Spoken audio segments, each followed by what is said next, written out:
नमस्कार दोस्तों, बहुत स्वागत है आप सभी का। मैं हूं सुशांत सिन्हा। स्वामी अभिमुक्तेश्वरानंद शंकराचार्य हैं या नहीं, आज इसके बारे में आपको बताऊं। लेकिन आप ये देखिए कि प्रधानमंत्री नरेंद्र मोदी ने हिंदुओं को ऐसा जोड़ा कि राम भक्तों पर गोली चलवाने वालों से लेकर प्रभु श्री राम के अस्तित्व पर सवाल उठाने वालों तक में हिंदुओं के साथ खड़े होने की होड़ मच गई। कभी टूटे मंदिर का फर्जी वीडियो दिखाकर, तो कभी संत के सो कॉल्ड अपमान का मुद्दा बनाकर। कोई डीएम तय करेगा, प्रशासन तय करेगा, कोई मुख्यमंत्री तय करेगा कि वो शंकराचार्य हैं या नहीं है। आप हैं कौन? आपकी औकात क्या है? मैंने आपसे कहा था कि अभी तो बंगाल और यूपी में हिंदू नहीं बटा, तो देखिएगा ये लोग क्या से क्या करेंगे। लेकिन फिलहाल आज की बात करते हैं कि कर क्या रहे हैं। स्वामी अभिमुक्तेश्वरानंद को लेकर बवाल काट रखा है इंडी गठबंधन वालों ने। याद दिला दूं कि ये वही अभिमुक्तेश्वरानंद हैं जिन पर कभी सपा राज में लाठियां चली थी।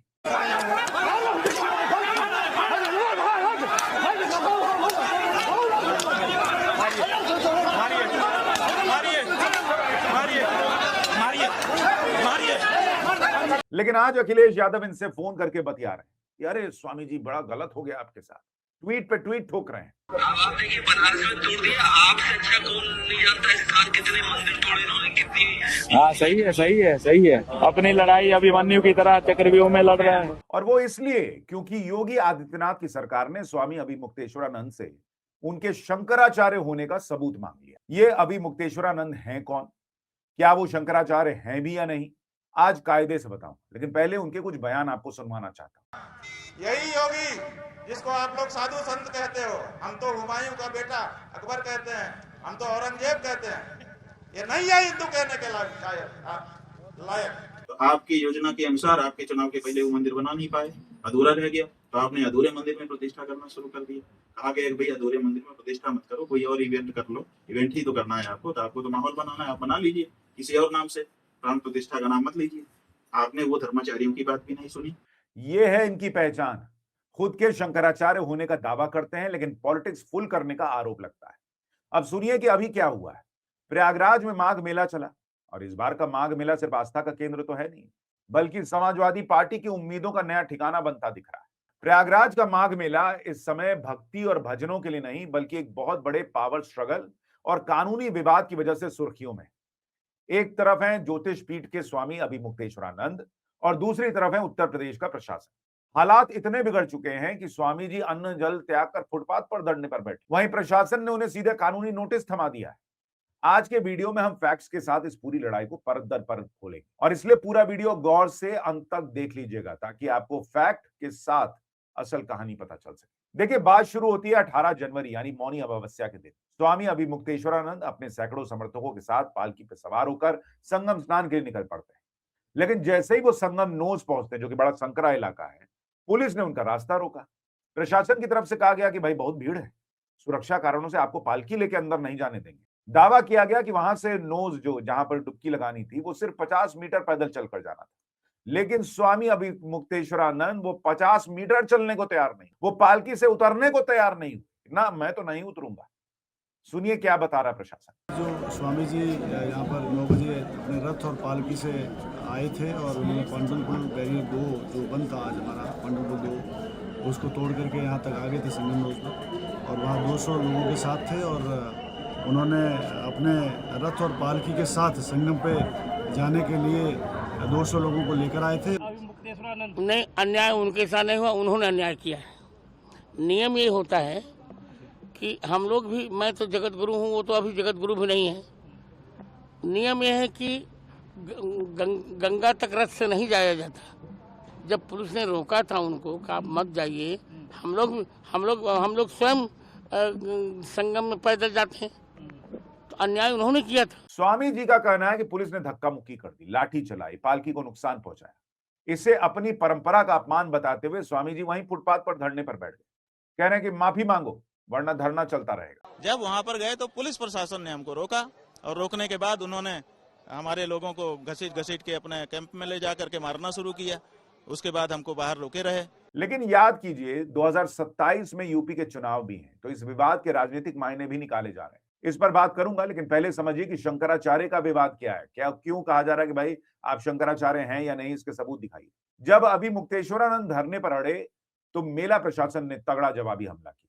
उन्होंने स्वामी जी को 24 घंटे का लीगल नोटिस थमा दिया और पूछ लिया कि कौन हिसाब से शंकराचार्य बता रहे हैं खुद को, पहले ये तो बताइए। प्रशासन का कहना है कि साल 2022 में सुप्रीम कोर्ट का एक आदेश आया था और उस आदेश के मुताबिक जब तक कोर्ट में केस पेंडिंग है, ज्योतिष पीठ के शंकराचार्य पद पर किसी का भी अभिषेक नहीं किया जा सकता। तो प्रशासन पूछ रहा है कि जब कोर्ट का स्टे लगा है तो कौन बात का आप अपने नाम के आगे शंकराचार्य लगा रहे हैं जी। और ये सिर्फ एक दिन की लड़ाई भी नहीं है। स्वामी अभिमुक्तेश्वरानंद हमेशा से विवादित रहे, खुद को शंकराचार्य बताते हैं, लेकिन उनके पॉलिटिकल हित साधने के लिए हिंदू हित से कॉम्प्रोमाइज कर लेने के एक नहीं अनगिनत आरोप है। चाहे राम मंदिर की प्राण प्रतिष्ठा का विरोध हो, आगे भाई अधूरे मंदिर में प्रतिष्ठा मत करो, कोई और इवेंट कर लो, कांवड़ यात्रा में दुकानदारों के नाम लिखने के नियम के खिलाफ बोलना हो, या फिर माफिया अतीक अहमद की हत्या का मामला हो। उसने आशंका व्यक्त की थी कि उत्तर प्रदेश अगर हमको भेजा गया तो हमारी हत्या हो सकती। उनके समर्थक कह भी यही रहे कि स्वामी जी सरकार के विरोध में बोलते हैं इसलिए टारगेट किए जा रहे हैं। लेकिन सीधा सा सवाल यह है कि अगर स्वामी अभिमुक्तेश्वरानंद 50 मीटर उतर कर चल ही लेते तो क्या पहाड़ टूट पड़ता? क्या उनको अपने आसपास मौजूद हिंदुओं की चिंता नहीं थी? अगर वो पालकी से गिर जाते तो कौन जिम्मेदारी लेता? अगर वहां भगदड़ मच जाती तो कौन जिम्मेदारी लेता? उनको चिंता नहीं थी कि उनके वहां पर जो और भक्त थे उनका क्या होगा। लेकिन नहीं, आरोप लग रहा है कि उनको तो हंगामा क्रिएट करना था। अब सवाल उनके शंकराचार्य होने पर उठ रहे हैं, अलग आग लगी हुई है। आप देखिए कि इस विवाद की जड़ें आज की नहीं है, 73 साल पुरानी है। कहानी शुरू होती है 1953 में, जब ज्योतिष पीठ के शंकराचार्य स्वामी ब्रह्मानंद सरस्वती का निधन हो जाता है। उनके बाद एक ऐसी वसीयत सामने आई जिसमें 4 नाम थे, जिनमें सबसे ऊपर था स्वामी शांतानंद सरस्वती का।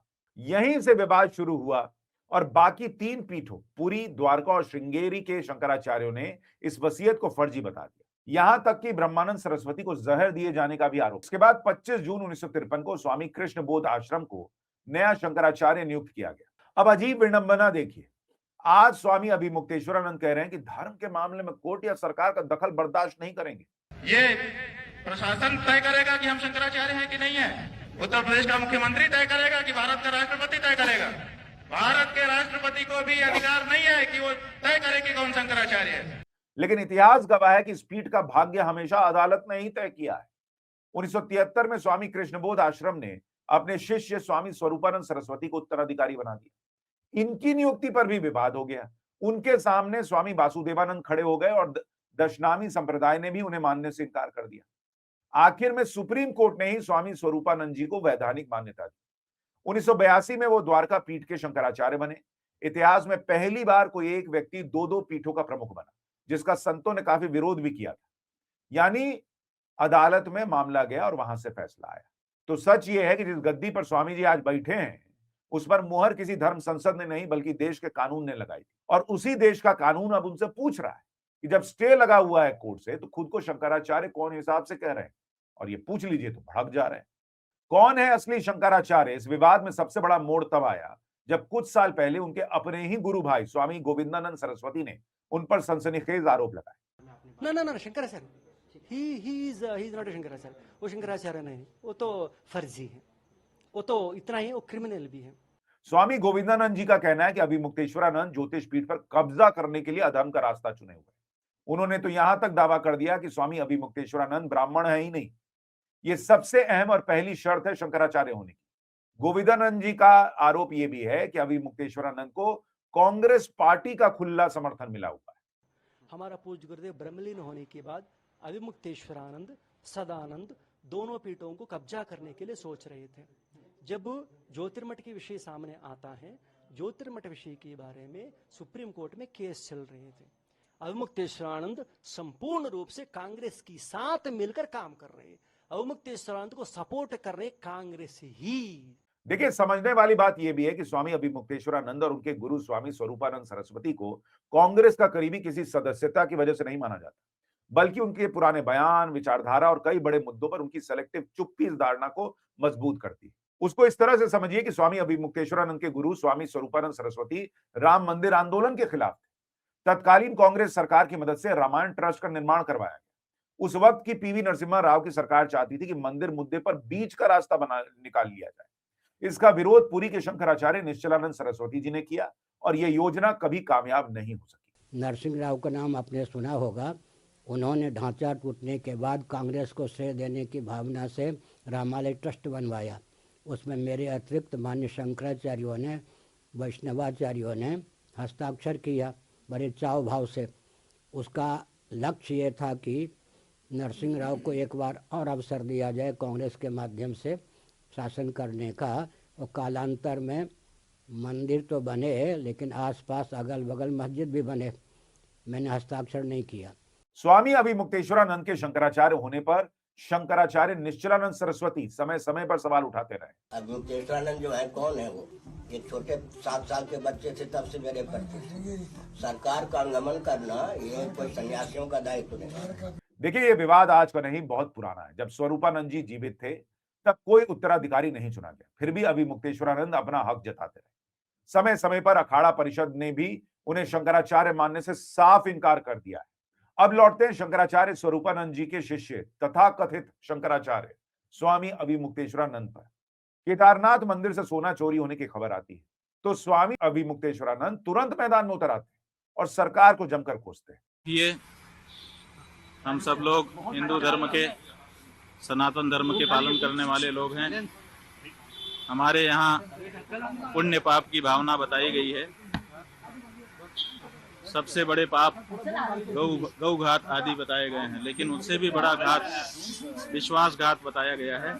लेकिन इसके उलट जब केरल के सबरीमाला मंदिर से सोना चोरी होने की बात सामने आई, गिरफ्तारियां हुई और बीजेपी ने सीधे सोनिया गांधी पर आरोप लगाए, तब स्वामी जी ने पूरी तरह से चुप्पी ओढ़कर अपने काम में लगे रहे। आज तथाकथित शंकराचार्य के साथ हुई अभद्रता पर अखिलेश यादव स्वामी अभिमुक्तेश्वरानंद को फोन कर रहे हैं, उनका हालचाल पूछ रहे हैं। नारायण, कैसे हैं आप?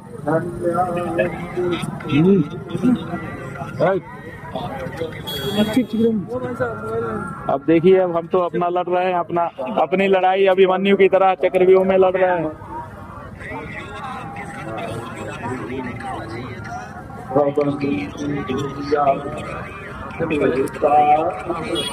कांग्रेस प्रेस कॉन्फ्रेंस करके बीजेपी और राज्य की सत्ता पर आरोप लगा रही है, लेकिन साल 2015 की तस्वीरें कौन भूल सकता है, जब प्रदेश की पुलिस सपा राज में स्वामी अभिमुक्तेश्वरानंद को हौंक रही थी, लाठियां मार रही थी।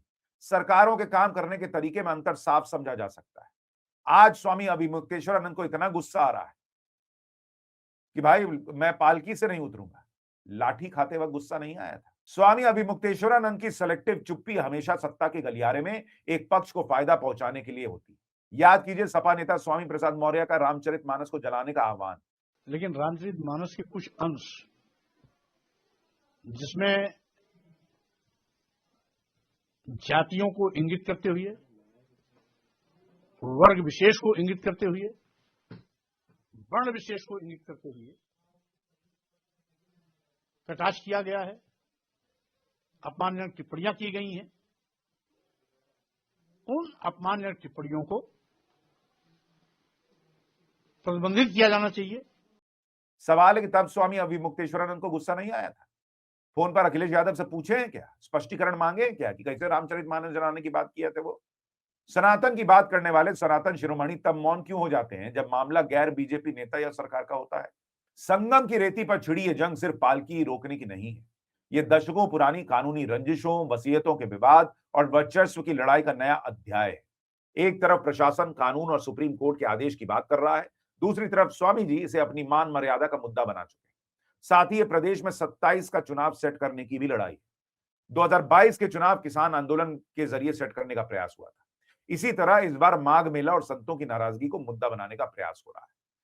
वहां वाराणसी में नरेंद्र मोदी ने मंदिर गिरा दिया, ये फर्जी वीडियो चलाकर ये भ्रम फैलाने का प्रयास हो रहा है, क्योंकि इनको समझ में आ रहा है कि बिहार में हिंदू नहीं बटा, महाराष्ट्र में हिंदू नहीं बटा, और अगर यूपी बंगाल में भी नहीं बटा तो भाई नरेंद्र मोदी को रोकना अभी ही मुश्किल और नामुमकिन दिख रहा है। आगे क्या होगा सोच लीजिए। इनका अस्तित्व खतरे में पड़ जाएगा, और इसलिए मैंने आपको पिछले वीडियो में कहा था कि ओवैसी मुसलमान वोट ले जा रहे हैं, मोदी हिंदुओं को जोड़ रहे हैं, और ऐसे में आप देखिएगा कि अब ये हिंदू हिंदू करना शुरू करें, और वो हिंदू हिंदू करने के लिए, नरेंद्र मोदी को हिंदू विरोधी दिखाने के लिए इस तरह की कई प्रपंच जो है ना वो रचे जाएंगे।